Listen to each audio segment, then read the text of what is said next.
யாருங்க?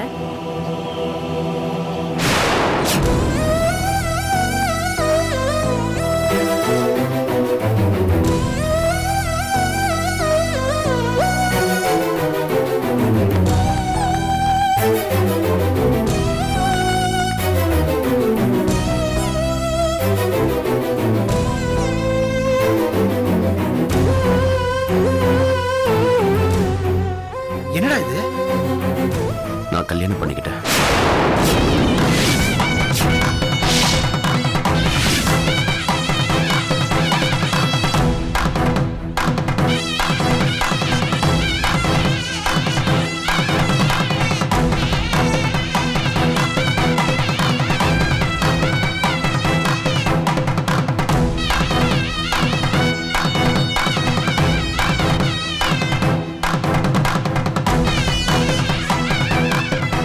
உள்ள வாங்க.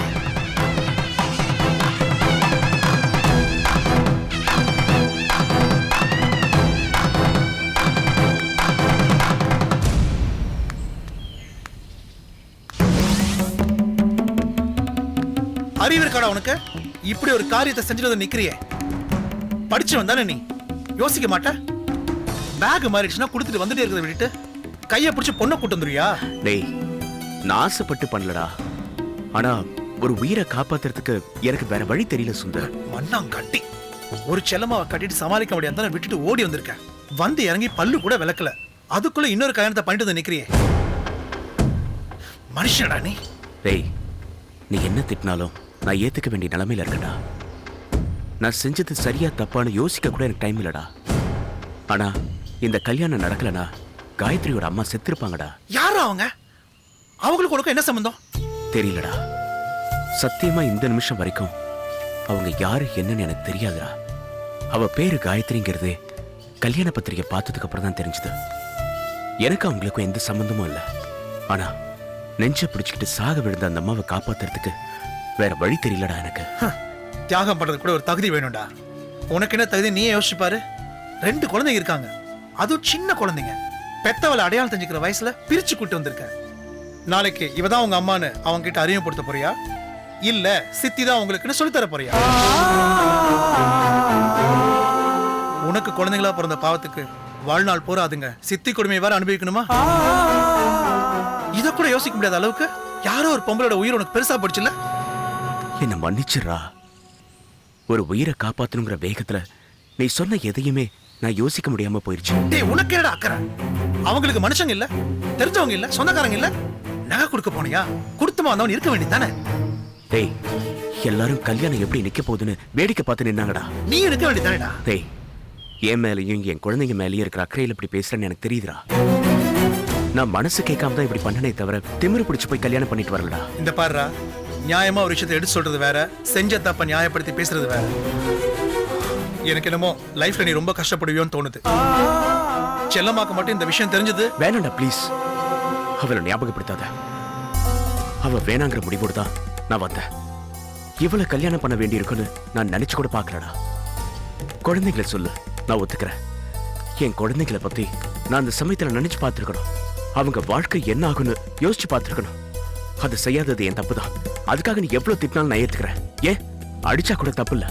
ஆனா செல்லம்மாவை பத்தி நினைக்க நான் தயாரா இல்ல. உன்னை நினைச்சா ரொம்ப பரிதாபமா இருக்குடா. உன்னோட லைஃப உன் அனுமதி இல்லாம யார் யாரும் நகர்த்திட்டு போற மாதிரி இருக்கு. ஆனா ஒண்ணு மட்டும் சொல்றேன், இப்ப நீ செஞ்சுட்டு வந்திருக்கிற ஒரு காரியம் அது நிச்சயமா நல்லதுக்கு இல்ல.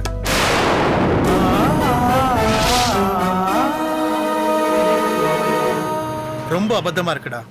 தப்பா நினைச்சுக்காத. வழிய போய் கஷ்டத்தை தேடி எடுத்து வந்திருக்க. தெரியலடா சுந்தர், வாழ்ந்துதான் ஆகணும், அனுபவிச்சுதான் தீரணும். ஏய், நாங்க குழந்தைங்களை கூட்டிக்கிட்டு அவங்க வீட்டுக்கு கிளம்புறோம். இனிமே பேசி பிரயோஜனம் இல்ல. நீ செஞ்ச தப்ப நீ கட்டிட்டு வந்தவ நேராக்கினா தான் உண்டு. சாப்பிட்டு போ.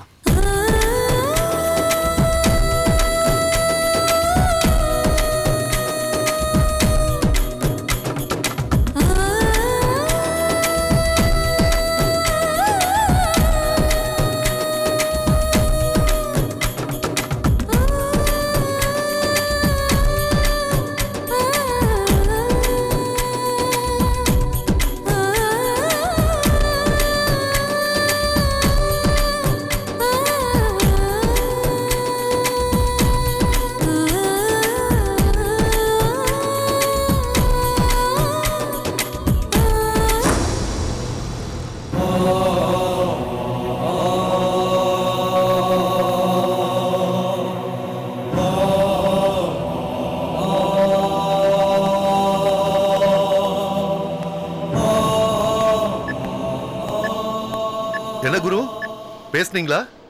அவங்கள பத்தின ஏதாவது டீடைல்ஸ் தெரிஞ்சுதா? நீங்க சொல்லுவீங்கன்னு நான் நினைச்சுக்கிட்டு இருக்கேன். நானா? நான் சொல்றதுக்கு எதுவுமே இல்லையே, ஒன்னே ஒன்ன தவிர.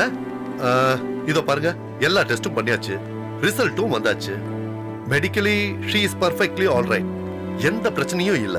அப்படியே அவங்க வாய் திறந்து பேசாம இருக்காங்கன்னா ஒருவேளை பேசக்கூடாதுன்னு நினைச்சுக்கிட்டு இருப்பாங்களோ? மேபி. பட் அப்படியே இருந்துட முடியாது இல்லையா? ஹாஸ்பிட்டல்ல ட்ரீட்மெண்ட் தான் கொடுக்க முடியும்.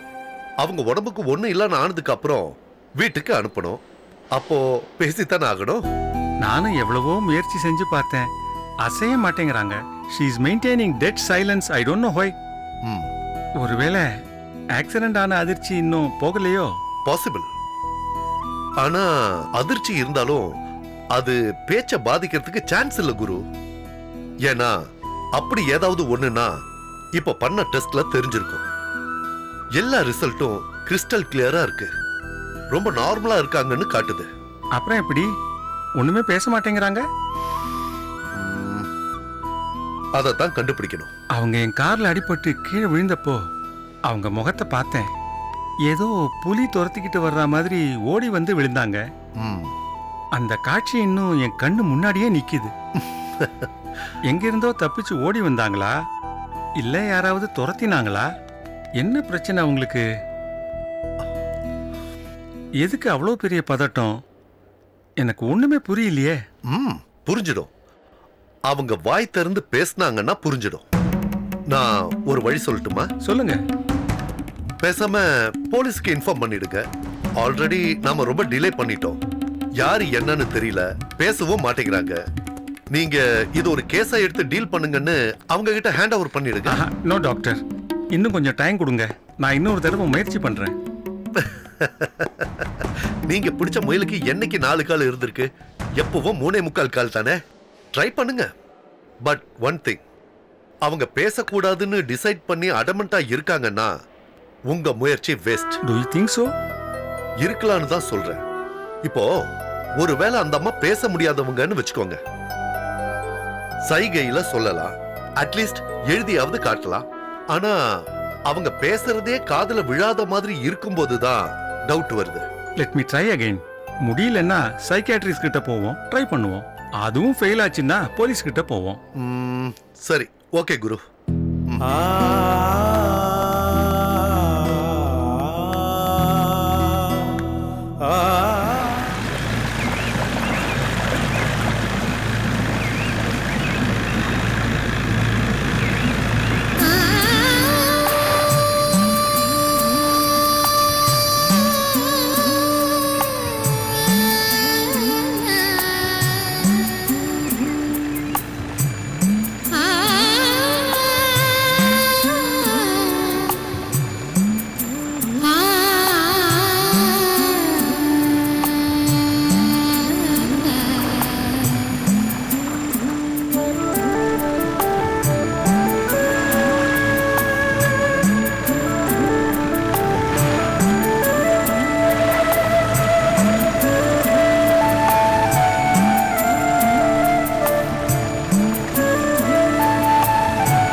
காயத்ரி,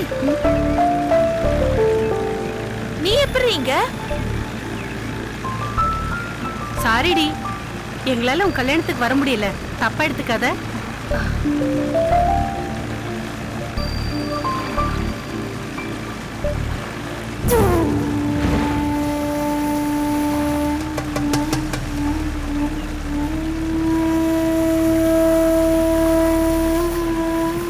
சார், நாங்கெல்லாம் காயத்ரியோட ஃப்ரெண்ட்ஸ்.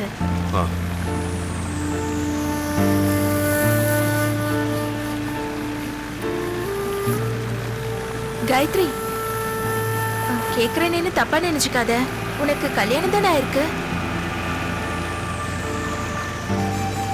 கல்யாணம் ஆனா கூட புருஷன் தான் வருவாரு. நீ குழந்தைகளோட வந்திருக்க?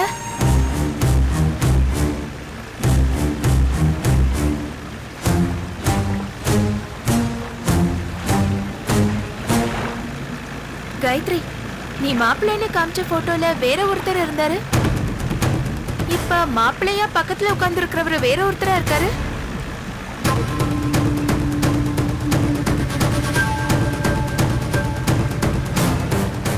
சரி, மாப்பிள்ளையை விட இந்த குழந்தைங்களை பத்தி சொல்லு. ஒண்ணுக்கு 2 குழந்தைங்களை வேற கூட்டிட்டு வந்திருக்க. எனக்கு ஒண்ணுமே புரியலடி. சொல்லு, யார் குழந்தைங்க இது?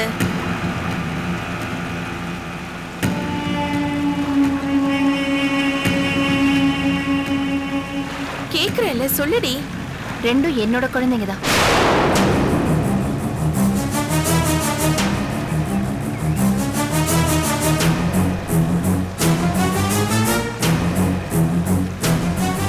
இவர் என்னோட புருஷன். இவங்க அவருக்கு பிறந்த குழந்தைங்க.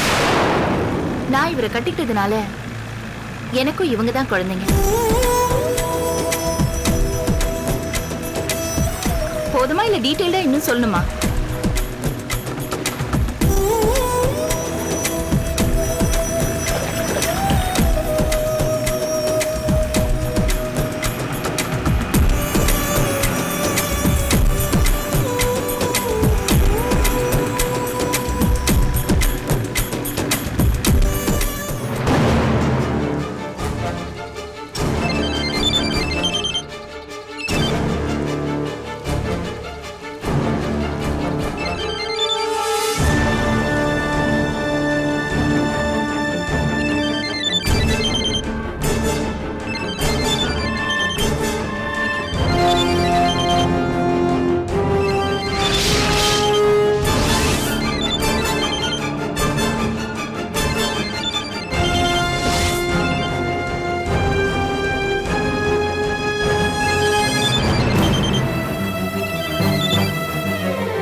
ஹலோ ஹலோ, நான் மணியரசு பேசுறேன்.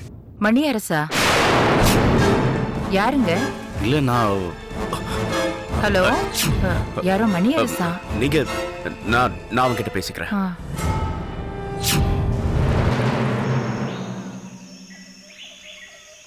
சொல்டா. மாமா நல்லா இருக்கீங்களா? டேய், நான் நல்லா இல்லைன்னா என்னடா பண்ண போறேன்? யாரு மாமா ஃபோன் எடுத்தது? முதல்ல நீ எதுக்கு ஃபோன் பண்ண அதை சொல்லு. அது மாமா வந்து ஜெயிலிருந்து வந்ததும் உங்களே அக்காவையும் பார்க்கலான்னு நினைச்சேன். வந்ததுக்கு அப்புறம் தான் தெரிஞ்சது நீங்க எல்லாரும் பழனிக்கு போயிருக்கிறதா.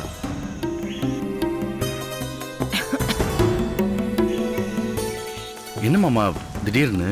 அக்கா எப்படி இருக்காங்க? யாரும் சாகல, போதுமா?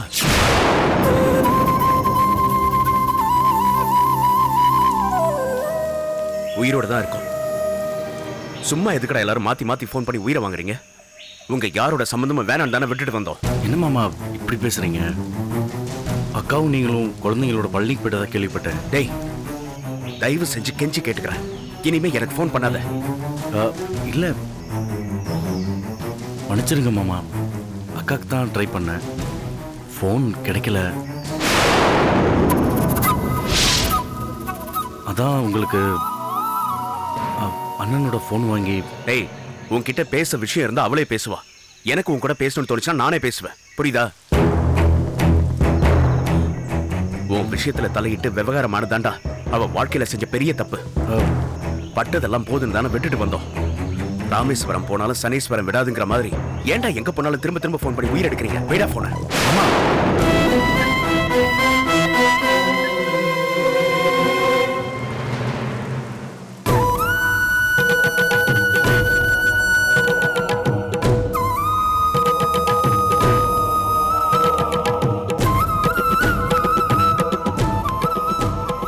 அப்போ நான் நினைச்சதுதான் தப்பு. விட்டுட்டு வந்ததும் செல்லம்மா உங்க வீட்டுக்கு போயிருப்பான்னு பார்த்தேன். ஆனா இவன் பேசுறத பார்த்தா செல்லம்மா அவங்க வீட்டுக்கு போல இருக்கு. வேற எங்க போயிருப்பா?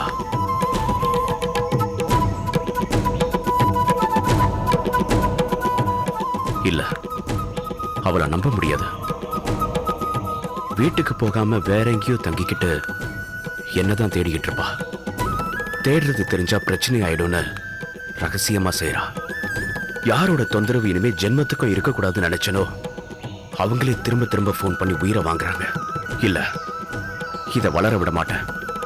வடமலன்னு ஒருத்தன் இருந்தான், இப்ப அவன் எங்க இருக்கான்னு தெரியலன்னு அவங்களே சொல்லணும். கிடைக்க மாட்டேன். செல்லம்மாவுக்கும் அவ கூட்டத்துக்கும் சத்தியமா இனிமே நான் கிடைக்க மாட்டேன்.